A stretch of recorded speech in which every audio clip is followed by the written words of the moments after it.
Welcome back, everybody. I hope you guys are having a fantastic day, a beautiful Sunday afternoon. We're about to go ahead and hit the pool, but I thought I would touch base on this because it has been all the rage. People have been talking about alt arts and modern alt arts, whether it's Scarlet and Violet or Sword and Shield or Sun and Moon. And I want to briefly talk about these, especially alt arts from Scarlet, Violet, and Sword and Shield. We're seeing some crazy numbers, okay? Some of those numbers, cards like the Magikarp from Paldea Evolved, and the Tyranitar, and the Altaria from Paradox Rift, and of course the, it was at one point the Ghastly, which we've debunked that it was manipulated and the Ghastly has come back down to earth, but a lot of other cards have not. And in particular, a lot of cards from the Sword and Shield era, which is coming to an end, even though I was just in my target and it was chock full of Chilling Reign and Fusion Strike blisters, which I thought was very interesting. Probably just old stock. It's not like they could ever do a reprint. Anyways, there's a lot of risk here, okay? And I do think there's a big difference between the sealed products and the modern alt arts, right? Okay, so here's the thing. I'm just gonna go ahead and say, when I was at Charlotte Regionals, back in January, right? This is 5 months ago. Back in January, I was able to snag all of the modern Sword and Shield alt arts that I didn't have yet. Cards like the Espeon VMAX, Espeon V, Leafeon VMAX, the Gengar VMAX that, has been going like crazy. I picked up a lot of alt arts, the Tyranitar from Battle Styles, also the Tyranitar from Sun and Moon with the Tyranitar Tag Team Sableye. I picked up a lot of awesome alt arts, which have some of them more than doubled, some of them more than tripled at this point. I picked up Gengar for 180, maybe 190. Gengar Raw is somehow selling around 600 right now. Guys, first off, I want to say that all of the clickbaity thumbnails that are like, you have to get this now, is this your last chance? Like, oh my God, I'm getting so frustrated with this hobby in terms of these thumbnails being so clickbaity, preying on new collectors that come into this hobby and feel like they have to FOMO into everything and buy into everything. I do think sealed investing and collecting is one thing, okay? The only thing that I think could be a downfall for sealed investing, and this is only short term, is a reprint. And don't act like a reprint means nothing. Reprints mean something. They're not the end of the world. That product is likely to still be absorbed because people want it and it'll give them a chance to get it at a cheaper price, which in some ways makes you even feel like you're profiting right off the bat because you're getting it at a much cheaper price than market. So, that difference in the price you would have paid feels like you're already profiting. It's also just a massive savings. So if there is a reprint, people are going to buy into that and it's probably going to get easily absorbed. But there's still a risk there with sealed investing. But I want to say with sealed investing, these boxes every day, there's more and more people in the hobby. There's more people on Instagram. And now that I've created an alternate Instagram account, I'm seeing all that activity because it's just about Pokemon stuff. It's not my personal account. And so I'm seeing what everybody's doing, what they're collecting, whether it's people streaming the video game or collecting plushies or the trading cards. I see everything going on in this hobby, and I know that it is constantly growing, right? This is the #1 media franchise in the world. Pokemon is dominating. Their IP is insane. But one thing that I do have a gripe with is the cards themselves, right? These cards keep going up in value. People keep pumping them. That's saying that, this is going to be your last chance likely to get these cards. They've steadily kept rising. But there's a big problem with this is that product is still going to get opened, especially if there's a reprint of any kind or products that are released. Like, I honestly would never have expected to see Fusion Strike and Chilling Reign in my local Target. And I mean stocked, like the lane was stocked with Fusion Strike and Chilling Reign. Probably old stock, but out of those booster packs, out of those blisters, you could get a Gengar VMAX, right? You could get a Blaziken VMAX, both of which have really gone up like crazy. I remember I picked up my Blaziken, and this was, you know, this was right after Chilling Reign came out, so buying Blaziken for $160 is like, yeah, no wonder. That's right when the set came out. That's when it's cheapest. So it's not to say that I don't think that these cards should go up in value from like 2020 or 2021 to now. It's been a couple of years, guys. Let's not discount that fact. But the other thing is, back to going to regionals, when I picked up a lot of these other alt arts that have gone crazy, especially the Gengar VMAX from Fusion Strike, which not even a huge fan of that card. I don't even think it's all that great. I certainly don't understand why people would be willing to spend $600 on that card, especially when you could pick up one of those blisters out of Target today and maybe pull that card yourself. This is also to say that there are going to be more copies coming into the market, right? The pop is super high for a lot of these Sword and Shield alt arts. I do think that the prices are going to come down eventually, and that is a concern that I have for the community and the hobby, because it's not sustainable if people keep buying at higher prices. Eventually, someone is going to say, you know what? People are going to say, you know what? These prices are kind of crazy. This is at a certain point, like the price of these modern alt arts are getting close to, you know, some people's mortgage payments or close to their mortgage payments. And at that point, it's just like, this is kind of ridiculous. But there's constantly going to be more copies of these cards coming out on the market. It's not like they're disappearing, right? So how is it that these prices keep getting pushed up higher? People will say that, oh, well, it's FOMO and it's hype, and it's coming from content creation, and people will say that, no, it couldn't be content creation. That is not the driving force behind people buying these cards. But I do want to say, if you are coming to this hobby and you just look on YouTube and you follow a couple people in the community, it's very easy to see what the algorithms are pushing, what the YouTube, what your, you know, what your main page, all those videos that are popping up, you're gonna miss out on this. Get this before it goes up. These prices are exploding. These cards are popping off like crazy. That's what you're gonna get inundated with, okay? And that is inevitably going to affect the market. And I'm just here to say, guys, I've been collecting mainly vintage. I've really, you know, I love modern, but not nearly as much as I love vintage. And I just felt like modern was gonna have its day, but not this soon. I think this is still way too soon to be buying into these cards at the prices that they're at, especially the PSA 10 prices. They are getting pretty out of control. And I want to caution people and tell them that if you're waiting and you're still planning on buying these cards, I think you should wait it out. I think eventually there are going to be some deals that are going to pop up onto the market. I don't think you should feel like you have to jump into buying everything now. And with all of the Scarlet Violet sets that are coming out, these sets that are freshly coming out, some of the cards that are rising in value, I would say the same thing for those cards. I feel like even with some of these cards having a really low gem mint rate from PSA, like some cards like the Magikarp is apparently super hard to grade with PSA, and there are few copies that I think of, like, what, it's 15-16% gem mint rate, which is really low. That, you know, 1 in 10 copies essentially being sent in are grading that 10. But I think there's so many people with Paldea Evolved booster boxes and cases out there that are sitting on them.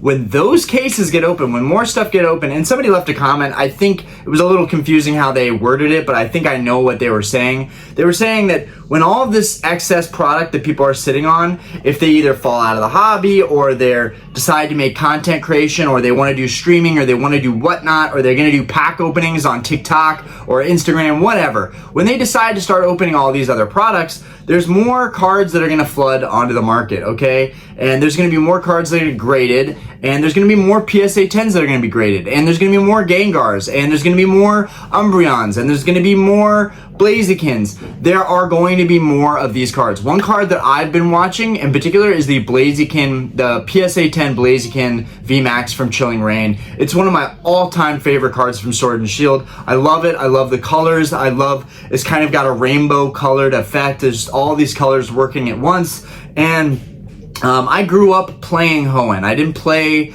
I grew up playing Gen 3 games. I didn't play Gen 1 or Gen 2 Kanto and Johto with Pokemon Red, Blue, Yellow, or Silver, Gold, and Crystal. I did not play those games. I played Ruby, Sapphire, and Emerald. So those Pokemon I hold dear to my heart. So that's why I love the Blaziken so much, even though originally I wasn't the biggest fan of Blaziken. It was just a weird humanoid chicken Pokemon, but I appreciate cards more and more the more I'm in this hobby and see what Sugimori was doing with these designs and how they basically stepped it up a notch in Gen 3 and said, you know what, we're bringing out aggressive Pokemon, cool designs, and we're going to bring a humanoid aspect into the game, which Blaziken was one of those designs that had a humanoid aspect, as well as Deoxys, as well as, even though it's kind of more of an alien Pokemon, as well as like Gardevoir kind of has a humanoid form to it. Love Gen 3. But anyways, as much as I love that card, I don't think that it's worth $500 right now, even in a PSA 10. I don't think that it's worth $500. I think $300 is probably fair game, but what I feel and what the market, the actual facts, are two different things.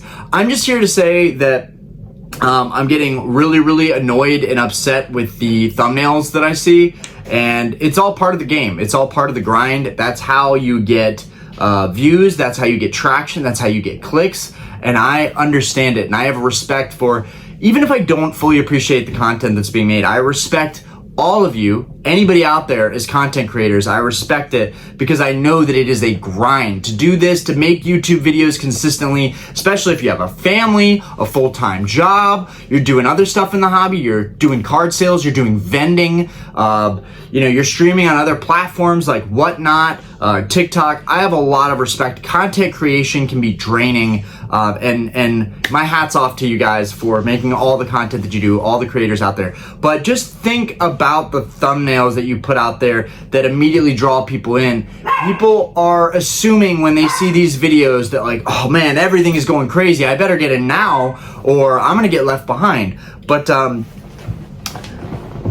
what goes up must come down at some point. And well, Ryan, you've been buying a lot of expensive vintage cards. Like, what must go up must come down as well. But no, it's different. See, these cards that I've been collecting have been around for, over 20 years now.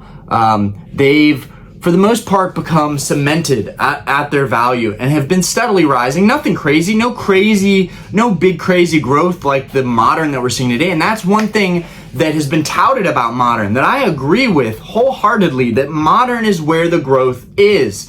Whether it's alt art singles, whether it's graded alt arts, whether it's sealed booster boxes, Modern is going to do well over time. And I think all of us believe this, regardless of economic collapse or,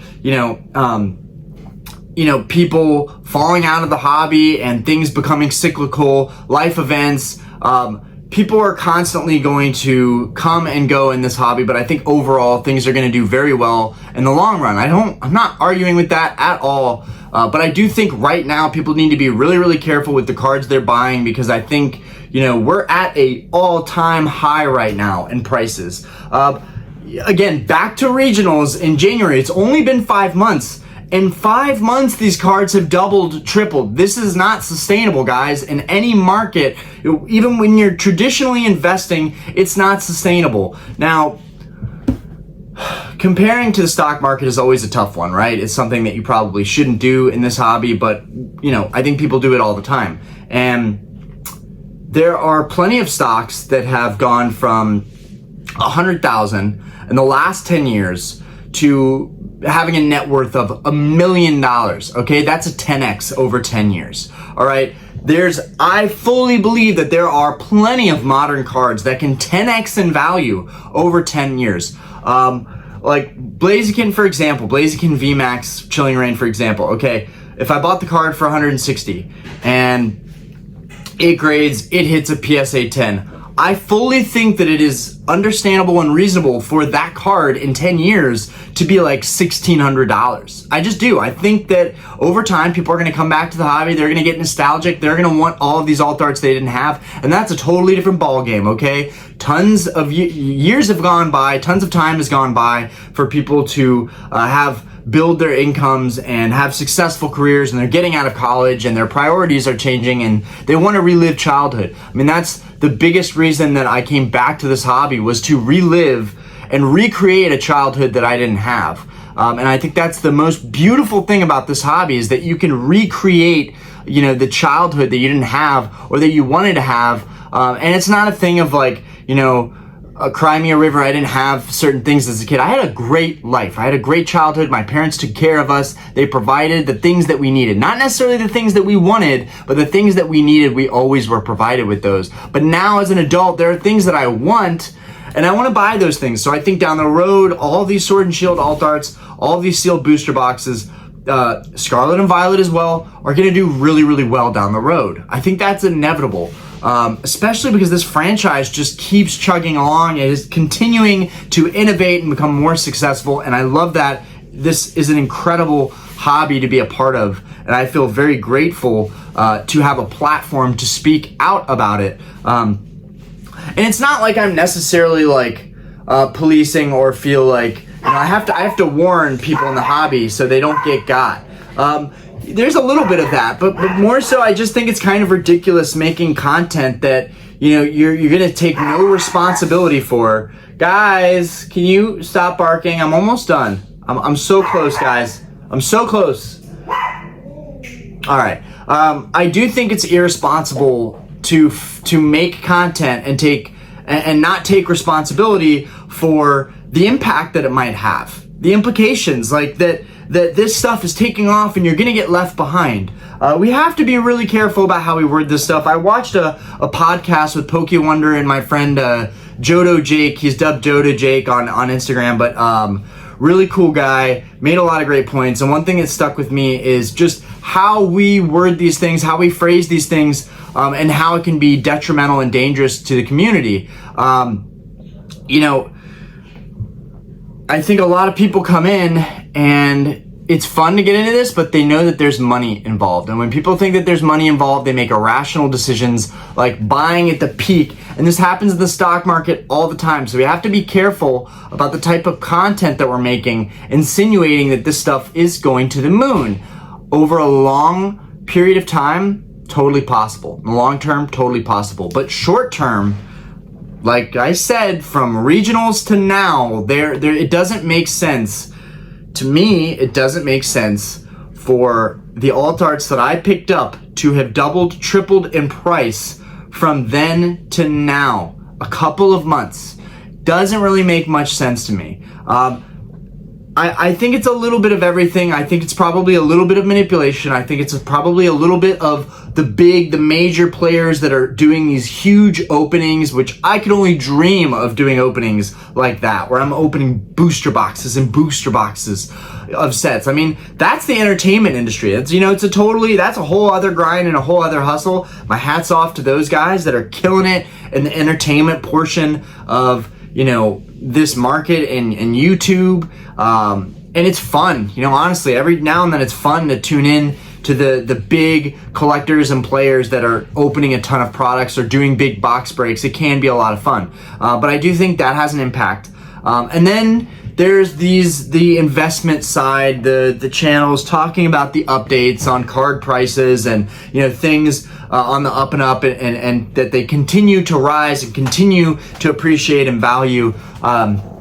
It's a combination of all of these things. I don't think it's fair. You know, I can say like it's the investment content. I can say that it's the big openings. I can say a lot of things, but in the end of the day, it's a culmination of all of this stuff working in cohesion to go towards pumping up this hobby. And it's something that frustrates me because it just doesn't feel very true. It doesn't feel like it's actually what's going on. It feels like it's hype, and it feels like it's a bubble. And I feel like it's going to come down, and I can't wait for that, because I'm definitely interested in buying a lot of alt arts when the prices come back down to earth. But right now I'm not really touching anything. I want to, but I'm not touching anything until those prices come down. And if they don't, it is what it is. We are gonna have to eat what we say, and you know, the prices are just gonna keep on rising. What do I know? I must be a big idiot for saying that I think that we're gonna have a retrace here, whether it's sealed booster boxes or alt arts. And guys, I went pretty heavy into some sealed booster box plays recently, some cases, but it doesn't change my opinion. I still feel like there should be a healthy amount of caution and skepticism, and that is a good thing to preach in this hobby, because we just don't know what's going to happen. Saying that there are patterns and they keep repeating themselves and prices keep on moving up, that is valid. That is very valid, and that is true. Since the beginning of Pokemon, you know, over the 10 years after Pokemon first released, I don't think there was any of that growth. But I do think that after that, each year following, from probably 2011 all the way up to where we are now, every year there probably was a little bit of appreciation on everything. And then the biggest jump was really 2019. In 2019, everything changed, and it was never going to be the same, okay? I don't think we're ever going to get back to those prices. Way too much money flew into the hobby, and, you know, a lot of these collectors are holding on to this stuff. You know, when we think about modern, are the collectors that are buying modern sealed products and modern alt arts, are they going to have the same conviction that collectors that are buying vintage stuff and have a childhood connection to it, and it brings them youth and energizes us? Like when I look, you know, this is my baby. I recently picked this guy up. I've talked about it a lot, but when I look at this first edition Charizard card, I never had one as a kid, but I saw them, and I feel an intense amount of nostalgia and youth and energy that comes from owning a card like this, something that it actually brings to me and a feeling that I get. I don't know if collectors are going to feel that way about modern alt arts down the road. Are they way cooler than what we had? Are the designs way cooler? I mean, perfect example. Let's just compare. Is it even in there? Is it up there? Yeah, it's up there. My beautiful Charizard that I pulled. Really the only Sword and Shield banger that I've pulled in all the time I've been on YouTube has been the Brilliant Stars Charizard. We finally pulled one of these on a stream not too long ago.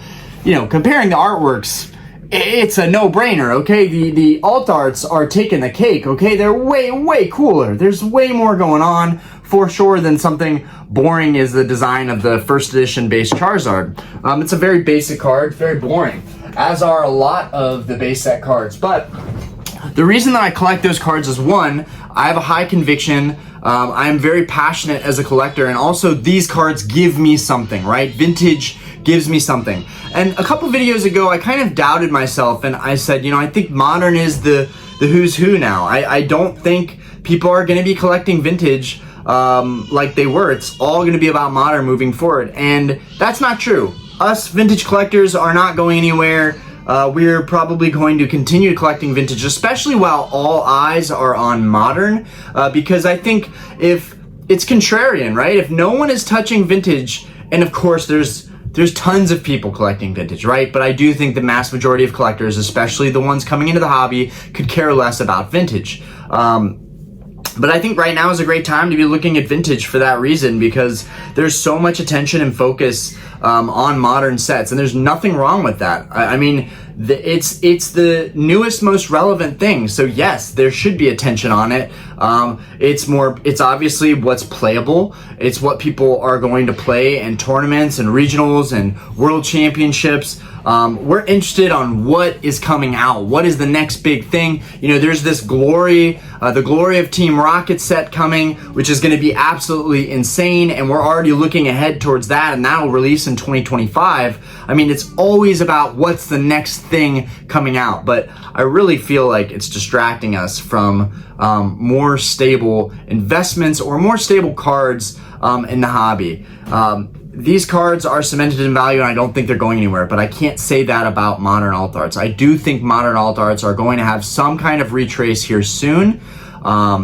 Maybe I'm wrong. I could be wrong, but the whole point of this channel is to be able to have a platform and voice my opinions, even if I'm wrong about it. I would not feel good about telling people you need to buy this stuff before it's too late. It's one thing to say, these are the plays I'm making. I'm putting my money where my mouth is. I've bought a couple of these alt arts at this price. I've bought, it's also another thing to say that, we're just making observations. And I know a lot of channels just make observations and speculate, right? We're saying, this card has gone up this much in price. It's crazy what's going on. There's a lot of people just informing people on that. But even in the informative videos, people might feel like, wow, so it's gone up all that amount in such a short period of time. Like Gengar VMAX going from 180 raw to being $400, $500, $600 raw. Like,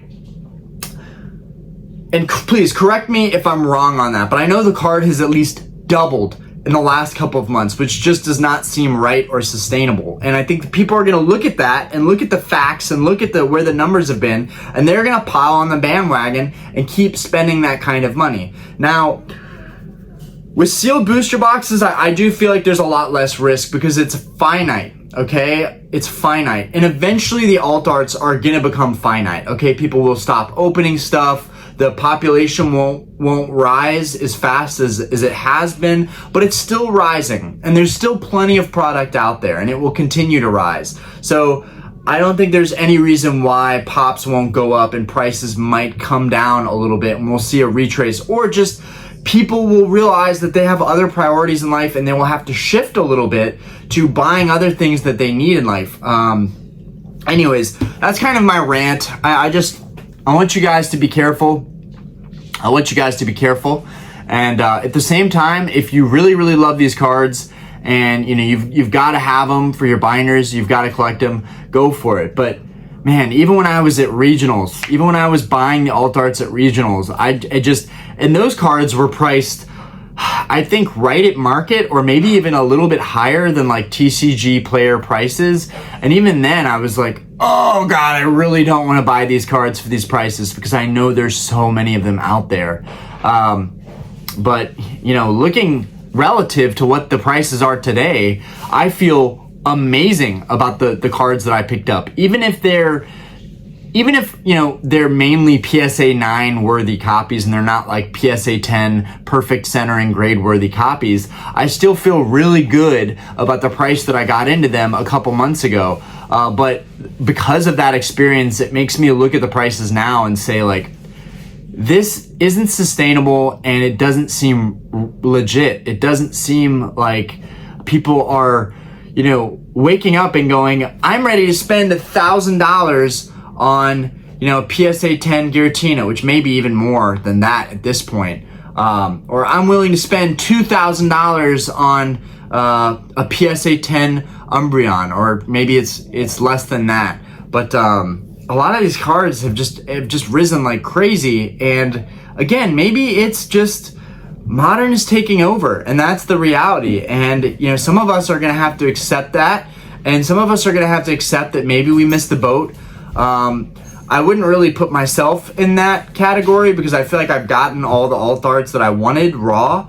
But when it comes to PSA 10 copies, I'm definitely one of those people that has missed the boat. Unless I find these cards raw and grade them, a lot of cards I'm not gonna have PSA 10 copies of. In fact, the only cards that I have PSA 10 copies of that are modern Sword and Shield alt arts are these two. And these are the only ones that I really wanted from the get-go to have PSA 10 copies of, because they're pretty much my favorites. More so the Rayquaza than anything. But yeah, you guys have all seen the Moonbreon, the absolute hype beast card of Sword and Shield.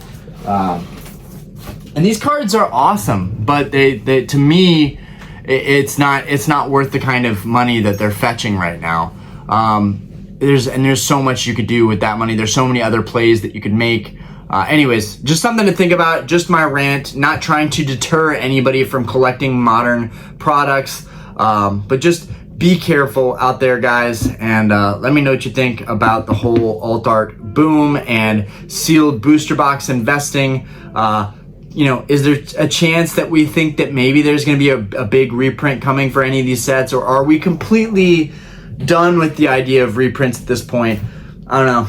Just something I'm thinking about, you know, might be wrong on. I do a lot of ranty style content just off the cuff. So anyways, peace out, guys. Have a great day.